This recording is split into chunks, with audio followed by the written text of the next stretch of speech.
मुक्तदी बनाया है। पूरी दुनिया फिरेगी हक के पीछे और हक फिरेगा अली के पीछे। बुलंद तर सलावत पढ़ना। और यही वजह है, तारीख का जुमला है, जब अमीरुल मोमिनीन को ज़ाहिरी खिलाफत मिली है और अमीरुल मोमिनीन मिंबर पे आ बैठे हैं, मुअर्रिखीन लिखते हैं रसूल अकरम सल्लल्लाहु अलैहि वसल्लम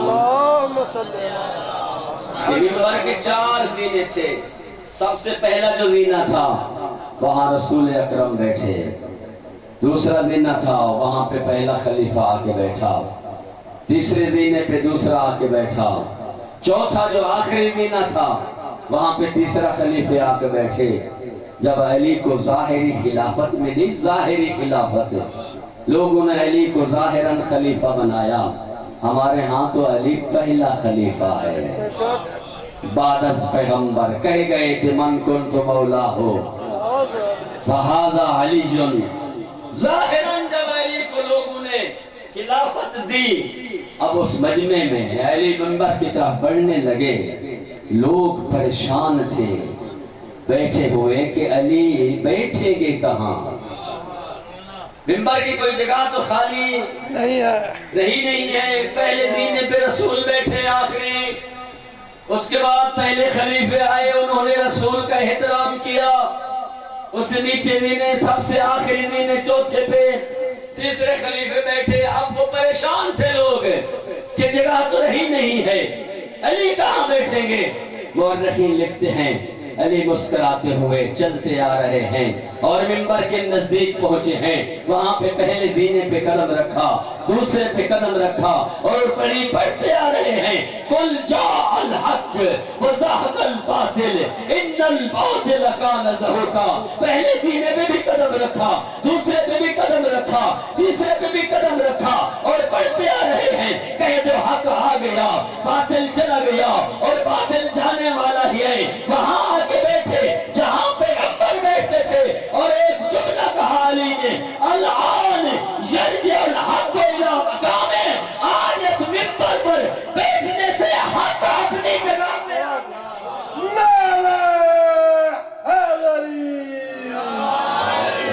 और वहां पे लोग इतराज करने लगे कि ये क्या हो गया, अली वहां जाके बैठे जहां अल्लाह का रसूल बैठता था, अली ने तो एहतराम न किया, कहां जाके बैठ। मुस्कुरा के फरमाया, और आपस में गुफ्तगू करने वालों हल्की हल्की बातें न करो, मुझसे बात करो। आज इस लकड़ी के मिंबर पे वहां जाके बैठा हूं जहां मेरा नबी बैठता था, तो तुम एतराज करने लगे हो। उस वक्त तुम कहां थे जब फतेह मक्का के वक्त बुत तोड़ने के लिए पैगंबर ने मुझे बुलाया और पैगंबर ने कहा, ऐ या अली चढ़ो मेरे कंधों पे, कदम रखो और बुतों को तोड़ो। और मैंने अर्ज की थी, या रसूल अल्लाह, एक तरफ लिखा हुआ है ला इलाहा इल्लल्लाह, दूसरी तरफ है मुहम्मदुर रसूलुल्लाह, मैं कैसे आपके कंधों पे चढ़ सकता हूँ। देखकर फरमाया था, या अली जो मेरे कंधों पे लिखा हुआ है ये कुरान सामित है, व अंता कुरान नातिक। ऐ अली तू कुरान नातिक है, कुरान के ऊपर कुरान रखना कुरान की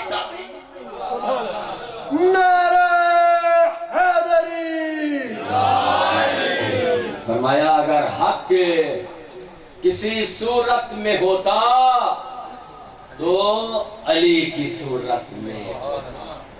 अब फिर आप इस हदीस को मैंने खत्म किया, 8 जुमले मैंने छोड़ दिए। ये अंदाजा लगाएं कि जब इमाम ऐसा हो कि जिसके बारे में मिले अगर इल्म किसी सूरत में होता तो वो अली की सूरत में होता, तो फिर अली के मुरीद को कितना आलिम होना चाहिए। सुभान अल्लाह। हाँ, अब जब चाहते हैं ना, देखते हैं कि हम उसे बादस पैगंबर इमाम बनाएंगे जो इल्म में सबसे आला हो, ऐसे है ना। जब इमाम आला मानते हो इल्म में, तो फिर तुम्हें इल्म में कितना आला होना। امام ایسا ہو جو گھوڑے کی رکاب پہ قدم رکھے، دوسرے قدم رکھتے تک قرآن ختم کر دے، اور مرید کو دیکھ کر بھی پڑھنا نہ آئے، اسے پیری مریدی نہیں۔ مریدی یہ ہے کہ جب علی قرآن کا عالم ہے تو تجھے بھی قرآن کا علم تو ہونا چاہیے نا، قرآن تمہیں دیکھ کر پڑھنا آنا چاہیے، قرآن تجھے حفظ کرنا چاہیے، قرآن کے مطالب اور مفاہیم ترجمہ تمہیں سمجھنا چاہیے۔ تیرا اور میرا عقیدہ ہے نا قرآن اہل بیت کا قصیدہ ہے، ایسے ہے نا؟ قرآن میں جو دشمن اہل بیت ہیں ان کی مذمت ہوئی ہے، اگر اہل بیت کا قصیدہ تو اور میں نہ سمجھیں تو اور کون سمجھے؟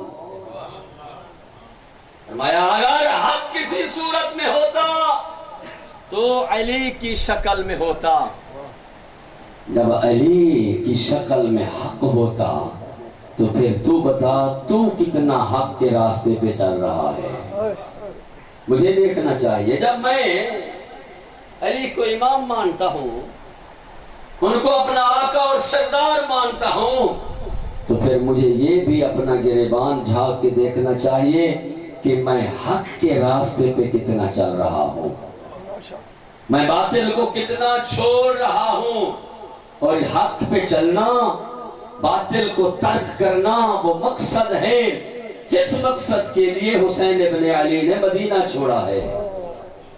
فرمایا وَلَوْ كَانَ الْعَدْلُ فِي صُورَةٍ، اگر عدالت عدل کسی صورت میں ہوتی تو وہ علی کی صورت میں ہوتی، تو پھر مجھے دیکھنا چاہیے کہ میرے اندر کتنی عدالت ہے۔ میں جو علی کا مرید ہوں، میرا امام اتنے مرتبے اور مقام پہ ہے، میں کتنی عدالت اور انصاف کو پسند کرتا ہوں، میرے دل میں کتنا انصاف ہے، سوچ لے۔ جتنا میں حق پہ عمل کرتا ہوں، جتنا میرے اندر علم ہے، جتنا میں عدالت و انصاف سے محبت رکھتا ہوں، سمجھ لے کہ میں علی کا مرید بھی اتنا ہوں۔ وَلَوْ كَانَ الشُّجَاعَةُ فِي صُورَةٍ، اگر شجاعت، فصاحت و بلاغت، سخاوت کسی انسانی صورت میں ہوتی، لَكَوْنَ فِي الصُّورَةِ عَلِيُّ بْنُ أَبِي طالب، وہ علی کی صورت میں ہوتی۔ جب تیرا امام اتنی سخی ہے تو پھر تو انصاف کر، تو کتنا سخی ہے۔ آیا نا ایک شخص علی کے سامنے اور حاتم طائی کی سخاوت کے قصے پڑھنے لگا، علی نے اسے دیکھ کر فرمایا کہ ہاؤ، کہنے لگا مولا حاتم طائی نے اپنے گھر کے 40 دروازے بنائے تھے، ان 40 سے اگر کوئی مانگ لیتا تو پھر دوسرے گھر میں اسے جانے کی ضرورت نہیں ہوتی۔ علی نے دیکھ کر کہا اگر کسی سائل کو عطا اتنا کرنا ہے کہ دوسرے گھر میں نہ جائے، پھر یہ سخاوت نہیں ہے کہ 40 پھراؤ، ایک دروازے سے اتنا عطا کرو کہ دوسرے دروازے پر نہ جانا پڑے۔ ماشاءاللہ، یہ ہے سخاوت۔ امام ایسا سخی ہو اور تو کہے میں علی کا مرید ہوں، خمس و زکوٰۃ کا تجھے پتہ نہ ہو، صدقات و خیرات کا تجھے پتہ نہ ہو کہ زکوٰۃ کن چیزوں پر واجب ہے اور کتنا حصہ میں نے نکالنی ہے، خمس جو سادات کا حق ہے، آل رسول کا حق ہے، وہ کتنی چیزوں پر واجب ہے اور میں نے کیسے کیسے نکالنا ہے اور کہاں کہاں پہنچانا ہے، صدقے میں نے کیسے دینے ہیں، خیرات میں نے کس طرح کرنی ہے۔